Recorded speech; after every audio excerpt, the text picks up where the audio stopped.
You have such a unique and sobering vision into all this because you're dealing face to face not with the victims but the victims' families. And I wonder how you handle it, right? Because it's the loss, but it's also the danger, sadly, of the events to mark that loss as well. Yes, Jim. That's something that we're overwhelmed with at this time. You know, we're trying to deal with families that have lost their loved ones, and yet trying to give them the service that they deserve at this time. It's hard because some of these families that we're talking to are infected themselves. So although we try to do a lot of arrangements and things through these media ways and Skype and Zoom and things, but still some families can't do that and they don't know how to use that media. So every day we're speaking to families that could be infected themselves. That's the point you make, right? Because it's really about families interacting there, nothing to do with the person who's passed away, but do they spread the infection among themselves?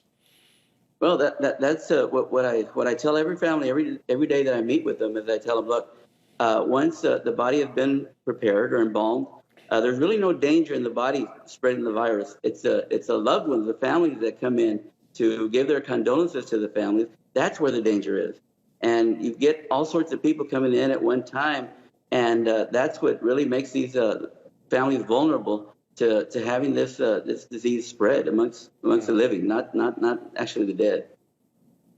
Heartbreaking to see what you have to do in the face of a wave of so many deaths.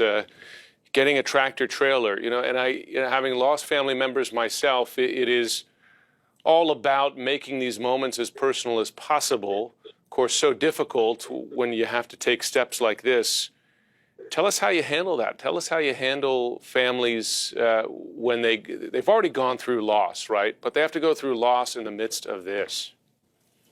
Yeah, and you know what's hard is that a lot of these families have their loved ones walk into the hospital with chest pains. I mean, they walked in and then they stay in the hospital. Then they don't allow them to see their loved ones in the hospital.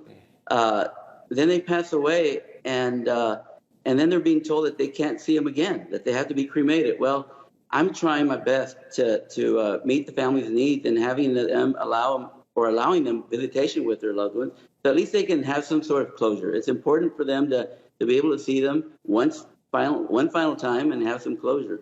So yes, it's very difficult every day. You told the story of one family member. They lost their mom. They delayed the viewing because their father was ill. Then they lost their father. Goodness, tell us more about that family. Actually, I'm meeting with them today. We were supposed to have the funeral for her mom on Monday, this coming Monday, and she called me 2 days ago and said, "Mr. Rivera," she goes, "I'd like to delay the funeral for my mom because my dad's not feeling well." She says, and I'd like for him to get a little bit better before he can go and visit with my mom. Actually, they've been married for going on 50 years. And I said, well, no problem. I said, we'll go ahead and call the cemetery and try to see if we can reschedule the date. Well, she called me yesterday that her dad had passed away, and she was devastated. And for me, it's a shock because we're seeing these situations, Jim, more and more. Families they get ill and they succumb to this virus right away, and it's a terrible disease. It's an invisible enemy that we have, is what I tell the families. And everybody that we speak to, we have to assume that they're infected, and that's the point that we're at. Otherwise, if we just trust people and each other, it's never going to stop. Have you noticed a change in how seriously people in your community are taking this over the last several weeks and months as that death toll has risen? Well, they are taking it very seriously, except that sometimes what we're seeing now is that a lot of people aren't seeing the truth if they're infected. I had a gentleman last week that came, I was talking to him on the telephone. He told me he was infected and his mother had passed away. Then he said he was infected. And so I come into the office the next day and I see him in the lobby, and I ask him, I say, "Hey, what are you doing here?" He goes, "I'm infected." He goes, "But I needed to see my mom before she was buried." I said, "Well, you really shouldn't be out of the community." "Well, I feel good." He says, "I've got no symptoms." I said, "Well, that's the thing.